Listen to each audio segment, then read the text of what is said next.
রিজিক এবং ক্যারিয়ার পরিকল্পনার উপর সংক্ষিপ্ত অতি অল্প সময়ে গুরুত্বপূর্ণ কিছু পয়েন্ট তুলে ধরার চেষ্টা করব ইনশাআল্লাহ। আসলে ইসলাম আমরা সবাই একটি মুখস্থ বাক্য জানি যে is a complete code of life, পরিপূর্ণ জীবন বিধান। ফলত এখানে আল্লাহর প্রতি ভরসা বা আল্লাহ সুবহানাহু তাআলার ভয় বা সব কিছু আল্লাহ সুবহানাহু তাআলা দেখবেন, এটির নামে পরিপূর্ণ সন্ন্যাসবাদের কোনো জায়গা নাই। সম্পূর্ণ দুনিয়া বিমুখতার কোনো জায়গা ইসলামে নাই। ততক্ষণ পর্যন্ত দুনিয়া বিমুখ, যতক্ষণ পর্যন্ত সেটি আমার দিনের যে দায়রা বা হাদ সেটি লঙ্ঘন করছে। না হলে আল্লাহ সুবহানাহু তাআলা এই আদেশ দিতেন না যে ফাইদা কদাইতুমুস সালাহ ফান্তাশিরু ফিল আরজ ওয়াবতাগু মিন ফাজলিল্লাহ, যে হে মানুষেরা, হে ঈমানদারেরা, যখন তোমাদের সালাত শেষ হয়ে যায় তখন আল্লাহ সুবহানাহু তাআলা বাকি পুরো সময় সালাতে কাটিয়ে দিবেন, পুরো সময় ইবাদত বন্দিগি করবেন, এমনটা আদেশ দেননি। তিনি বলছেন সালাত শেষ হওয়া মাত্রই তোমরা জমিনে বেরিয়ে যাও এবং জমিনে আল্লাহর নেয়ামত অনুসন্ধান করো। এই কথাটা এতটা গভীর মিনিং রাখে, মানে যেই রিকশাওয়ালা এখন বৃষ্টির মধ্যে কাঞ্চন ব্রিজে দাঁড়িয়ে আছে সিএনজি, আর আরেকজন সিএনজি ড্রাইভার যে বৃষ্টির কারণে বাড়ি থেকে বের হয়নি, তো এই সিএনজি ড্রাইভারের কাছে গিয়ে যে আমি ভাড়া করলাম এবং সে যে 50 টাকা লাভ করলো, এটা হচ্ছে আল্লাহর দয়া। অবতাগু মিন ফাজলিল্লাহ, আল্লাহর দয়া অনুসন্ধান করো। আর আরেকজন যে ঘরে শুয়ে আছে সে আল্লাহর এই দয়াটা অনুসন্ধান করেনি। আরেকটি ঘটনা বললে এটা আপনাদের কাছে একদম পরিষ্কার হয়ে যাবে। আইয়ুব আলাইহিস সালাতু ওয়াস সালাম, একবার তিনি গোসল করছিলেন, তো আল্লাহ সুবহানাহু তাআলা আসমান থেকে স্বর্ণের বৃষ্টি বর্ষণ করছে। তো তিনি গোসল বাদ দিয়ে সেই স্বর্ণ কুড়াতে গেছে। তো আল্লাহ তাকে জিজ্ঞেস করছেন যে আমি তো তোমাকে কম কিছু দেইনি, তাহলে কেন তুমি বৃষ্টি বাদ দিয়ে এখন স্বর্ণ কুড়াতে যাবে? আমার এবং আপনার কাছে দৃষ্টিকটু মনে হতে পারে যে এখন এখানে আকাশ থেকে টাকা পড়তেছে, আমরা সব বাদ দিয়ে ওইটা কুড়াতে গেলাম, তা আমি তো তোমাকে কম কিছু দেইনি, কেন গেলে? তখন তিনি উত্তরে বলছেন, মানে সারমর্ম বলি আর কি, ভাবার্থ বলি, সরাসরি অনুবাদ না। ভাবার্থ হচ্ছে যে আমি যদি পুরো দুনিয়ারও মালিক হয়ে যাই, সমগ্র আসমান এবং জমিনেরও মালিক হয়ে যাই, তবু আমি আল্লাহর দয়ার মুখাপেক্ষী, আল্লাহর দয়ার ভিখারি। আর এই যে স্বর্ণের বৃষ্টিটা হচ্ছে, এটা কার দয়া? আল্লাহর দয়া।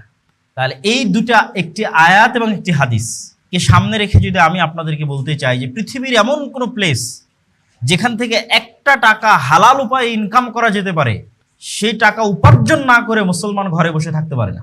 কেননা ওই যে একটা টাকা উপার্জন করা যাবে হালাল, ওটা কার দয়া? আল্লাহর দয়া। আর আমি ওইটা উপার্জন না করে ঘরে বসে থাকছি, মানে আমি অহংকারী, আমি আল্লাহ সুবহানাহু তাআলার দয়াকে মূল্যায়ন করি না। আল্লাহ সুবহানাহু তাআলা তো আমাকে ধনী রিচম্যান করবেন না। তো ইসলামে অবশ্যই ইবাদত বন্দিগির গুরুত্ব আছে, পরকালের গুরুত্ব আছে, কিন্তু ইসলামে কখনোই সন্ন্যাসবাদ শেখানো হয়নি। একটা বিখ্যাত হাদিস আপনাদের জানা থাকার কথা, যে একজন ব্যক্তি এসে রাসূল সাল্লাল্লাহু আলাইহি ওয়াসাল্লামের বাড়িতে এসে রাসূল সাল্লাল্লাহু আলাইহি ওয়াসাল্লামকে পেলেন না। তখন তার স্ত্রী আয়েশা রাদিয়াল্লাহু তাআলা আনহাকে জিজ্ঞেস করলেন যে তার সালাত, সিয়াম, হজ, যাকাত, ইবাদত বন্দিগি সম্পর্কে আমাদের বলেন। তো আয়েশা রাদিয়াল্লাহু তাআলা আনহা আল্লাহ নবীর ইবাদত বন্দিগি সম্পর্কে শোনালেন। তো তাদের কাছে এটি অল্প মনে হলো, কম মনে হলো। তখন তারা মনে মনে ভাবলো, যার পূর্বের এবং পরের সকল গুনাহ ক্ষমা হয়ে গেছে, তার জন্য এই অল্প ইবাদত যথেষ্ট, কিন্তু আমাদের জন্য যথেষ্ট নয়। এই জন্য তারা ওখানে দাঁড়িয়ে থেকে একজন ঘোষণা দিল, আমি সারা রাত তাহাজ্জুদের সালাত আদায় করব, একটুও ঘুমাবো না। আরেকজন দাঁড়িয়ে থেকে ঘোষণা দিল, আমি প্রত্যেক দিন সিয়াম পালন করব, একদিনে সিয়াম ভাঙবো না। আরেকজন দাঁড়িয়ে থেকে ঘোষণা দিল যে আমি বিবাহই করব না, বিয়েই করব না। কিছুক্ষণ পর যখন রাসূলুল্লাহ সাল্লাল্লাহু আলাইহি ওয়াসাল্লাম বাড়িতে এসে শুনলেন এই ঘটনা, তখন তিনি কারো মাধ্যমে তাদেরকে ডেকে পাঠিয়ে তাদেরকে কি বললেন, যে মান রাগিবা আন সুন্নতি ফালাইসা মিন্নি, যারা আমার সুন্নাতের অনুসরণ করলো না তারা আমার দলের অন্তর্ভুক্ত নয়। আর আসমানের নিচে জমিনের উপর আল্লাহকে সবচেয়ে বেশি ভয় করে, আল্লাহ ভীরু তাকওয়াবান পরহেজগার যদি সবচেয়ে বেশি কেউ থাকে, তাহলে তিনি কে? মুহাম্মদ সাল্লাল্লাহু আলাইহি ওয়াসাল্লাম। তাহলে মুহাম্মদ সাল্লাল্লাহু আলাইহি ওয়াসাল্লাম রাতের কিছু অংশ ইবাদত করতেন, বাকি সময় ঘুমাতেন। মাঝে মধ্যে সিয়াম রাখতেন, তারপর ছেড়ে দিতেন, যেমন সোমবার, বৃহস্পতিবার সিয়াম রাখতেন। মাসের 15 দিন সিয়াম রাখতেন, সাধারণত বাকি দিনগুলো ছেড়ে দিতেন। শাবান মাসে প্রচুর সিয়াম রাখতেন, রমাজান মাস পুরোটাই সিয়াম রাখতেন। দিনে মাত্র 5 ওয়াক্ত সালাত আদায় করতেন, বাকি সময় স্ত্রী, পুত্র, সন্তান, সন্ততি, মানুষজন, সমাজ সবার সাথে উঠা বসা করতেন। মুহাম্মদ সাল্লাল্লাহু আলাইহি ওয়াসাল্লাম একজন রিসার্চার নন, গবেষক নন, যে আমাদের মতো চার দেওয়ালের মধ্যে আবদ্ধ লাইব্রেরির মধ্যে বই বের করছেন, পড়ছেন আর গবেষণা করে বই লিখতেছেন। যেমন আমরা গবেষণা করে লিখেছি। আজকে যে টপিক দেওয়া আছে সেই টপিকের উপর আমার একটি বই আছে রিজিক নামে, সেটি এটি। তো মুহাম্মদ সাল্লাল্লাহু আলাইহি ওয়াসাল্লাম কি লিখতে জানতেন? একটু কথা বলতে হবে। লিখতে জানতেন? পড়তে জানতেন? তার মানে তার বাড়িতে একটি লাইব্রেরি থাকবে আর তিনি সেখান থেকে বই পড়বেন আর গবেষণা করে লিখবেন, এটি সুযোগ তার ছিল না। তাহলে তিনি 5 ওয়াক্ত সালাত বাদে বাকি সময় কি করতেন? মানুষের সাথে সময় দিতেন, সমাজের মানুষের সাথে উঠা বসা করতেন। কিন্তু আমরা আলেম ওলামারা সমাজ বিচ্ছিন্ন হয়ে গেছে। কিছুক্ষণ আগেই যে পয়েন্ট আসছিল যে কিভাবে জেনারেল শিক্ষিতদের সাথে স্টুডেন্টসদের সাথে আলেম ওলামাদের মেলবন্ধন তৈরি করা যায়, এটার জিম্মেদারি কিন্তু আগে আমাদের নিতে হবে। কারণ আমাদের নবী ছিলেন 100% সমাজ কানেক্টেড, আর আমরা হচ্ছে শতভাগ সমাজ বিচ্ছিন্ন।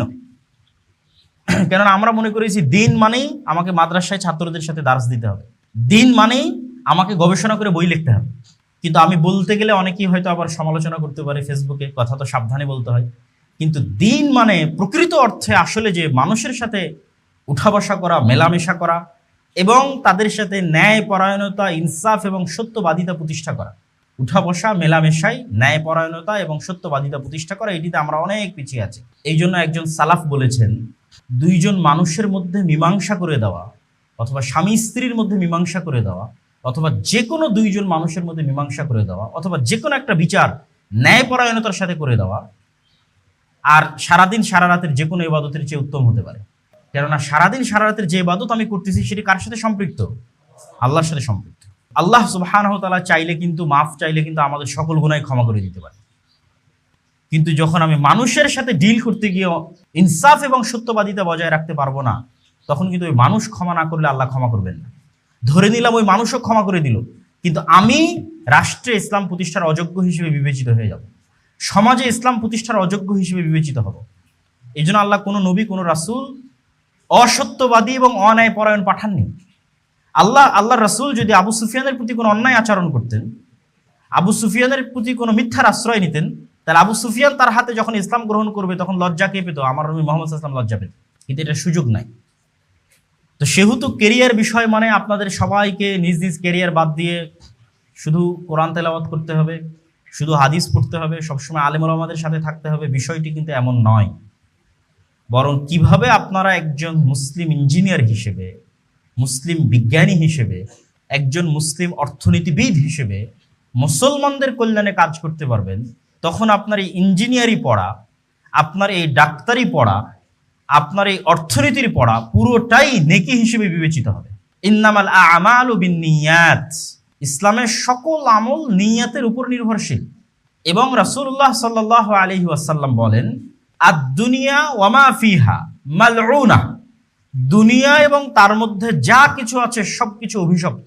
আশ্চর্য হাদিস কিন্তু, দুনিয়া এবং দুনিয়ার মধ্যে যা কিছু আছে সবকিছু অভিশপ্ত, তবে জ্ঞান অর্জন, জ্ঞান বিতরণ এবং যা আল্লাহর জন্য করা হয় তা ব্যতীত। তো আপনি বলতে পারেন যে আমি তো কোরআন হাদিসের জ্ঞান অর্জনের মধ্যেও নাই, কোনো কিছুর মধ্যেই নাই, তাহলে তো আমি অভিশপ্তের কাতারে। যিনি, আপনি অভিশপ্তের কাতারে নন। ইসলামে মানুষ শুধু নিয়ত দিয়ে তার দুনিয়াবী সকল কাজকে নেকিতে পরিণত করতে পারে। রাসূলুল্লাহ সাল্লাল্লাহু আলাইহি ওয়াসাল্লাম কি বলেননি যে মানুষ যখন তার স্ত্রীর কাছে যায় সাংসারিক জীবনে তখন সে নেকি পায়? সাহাবীরা তো আশ্চর্য যে আমি আমার স্ত্রীর কাছে যাব সাংসারিক জীবনে, যা বাহ্যিকভাবে দেখতে, বলতে এবং শুনতে মানুষের কাছে খারাপ লাগতে পারে, কিন্তু রাসূলুল্লাহ সাল্লাল্লাহু আলাইহি ওয়াসাল্লাম বলছেন এর মধ্যে নেকি আছে। সাহাবীরা জিজ্ঞেস করলেন, তখন তিনি পাল্টা উত্তরে বলছেন, এই কাজ যদি সে অন্যায়ভাবে করত তাহলে কি গুনাহ হতো না? যদি এই কাজ অন্যায়ভাবে করলে গুনাহ হয়, তাহলে ন্যায়ভাবে করলে কেন নেকি হবে না? অবশ্যই নেকি হবে। এই জন্য প্রত্যেক যে কাজ আপনি করবেন সেটির নিয়তের উপর আপনি আজের বিনিময় পাবেন। তাহলে আপনারা যে যে সেক্টরে পড়াশোনা করছেন ওই সেক্টরে আপনাকে বেস্ট হতে হবে। ওই সেক্টর ইহুদিরা দখল করে আছে, খ্রিস্টানেরা দখল করে আছে, সবকিছু তাদের নিয়ন্ত্রণে। তাহলে আমরা পড়াশোনা করে কি করলাম? আমরা যত সামাজিক যোগাযোগ মাধ্যম ইউজ করতেছি সবই তাদের। তাহলে আমরা সফটওয়্যার এবং কোডিং শিখে কি করলাম? যে আমরা মুসলিম উম্মার জন্য এরকম কিছু একটা দিতে পারলাম না, বা সমগ্র পৃথিবীবাসীর জন্য এরকম কিছু একটা দিতে পারলাম না। এটার জবাব তো আপনাদেরকে দিতে হবে, যারা আলেম ওলামা তাদেরকে না, বরং যারা এই সমস্ত লেভেলে পড়াশোনা করছে তাদেরকে। ব্র্যাকের মতো শক্তিশালী অর্থনৈতিক প্রতিষ্ঠান আছে, তাহলে মুসলমানদের প্রতিনিধিত্বকারী কোনো শক্তিশালী অর্থনৈতিক প্রতিষ্ঠান বাংলাদেশে নাই কেন? তাহলে আমরা অর্থনীতি পড়ে কি করলাম? প্রথম আলো, ডেইলি স্টারের মতো শক্তিশালী মিডিয়া আছে, তাহলে মুসলমানদের প্রতিনিধিত্ব করতে পারবে এরকম শক্তিশালী মিডিয়া নাই কেন? তাহলে আমরা গণযোগাযোগ ও সাংবাদিকতা পড়ে কি করলাম? আপনারা প্রত্যেকেই যে যে সেক্টরে আছেন সেই সেক্টরে মুসলিম উম্মাহকে সার্ভিস দেওয়ার জন্য, মুসলিম জাতিকে সার্ভিস দেওয়ার জন্য, আল্লাহর সন্তুষ্টির উদ্দেশ্যে সবচেয়ে বেস্ট এবং টপ লেভেলে পৌঁছতে হবে। আপনার ওই পুরোটাই নেকিতে পরিণত হয়ে যাবে ইনশাআল্লাহ। এই জন্য রাসূলুল্লাহ সাল্লাল্লাহু আলাইহি ওয়াসাল্লামের যুগে সাহাবীরা চেষ্টা করতেন ব্যবসা করতে, এবং তারা ব্যবসায়ী হিসেবে নিজেদেরকে প্রতিষ্ঠিত করেছেন, কোটি কোটি টাকার মালিক হয়েছেন ব্যবসায়ী হিসেবে।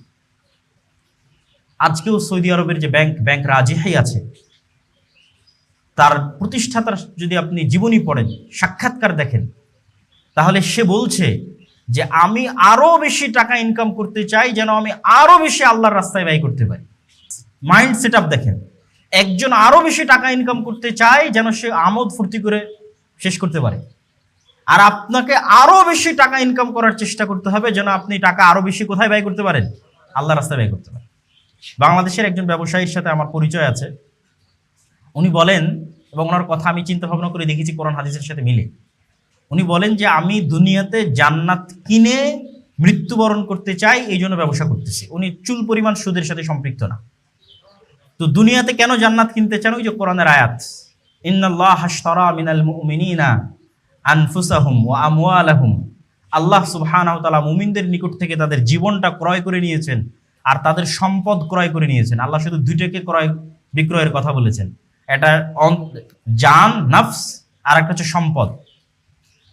মানে আপনি যদি 100% জান্নাত কনফার্ম করতে চান, শুধু সালাত দিয়ে বা সিয়াম দিয়ে আপনি 100% কনফার্ম করতে পারবেন না, কেন ওগুলোর সাথে ক্রয় বিক্রয়ের সম্পর্ক নাই। সালাত আমার মিস হয়, অস্বাভাবিক কিছু না। আমার উজুতে ভুল হয়, সালাতে ভুল হয়, রিয়া চলে আসে, ইখলাস থাকে না, তাহলে আমি কেমনে গ্যারেন্টি দিব যে আমি সালাত দিয়ে জান্নাতে চলে যাব? তাহলে শুধু দুইটা দিয়ে আপনি গ্যারেন্টি পাবেন জান্নাতে যাওয়ার। এক, এই লাইফটা আল্লাহর রাস্তায় ব্যয় করে দিন, আল্লাহর রাস্তায় দিয়ে দিবেন, তথা জিহাদ করলেন, শহীদ হয়ে গেলেন। আর আরেকটা কি, অর্থ উপার্জন করলেন, আল্লাহর রাস্তায় ব্যয় করলেন, জান্নাত আপনি কিনতে পারবেন ইনশাআল্লাহ দুনিয়াতে জীবদ্দশাতে।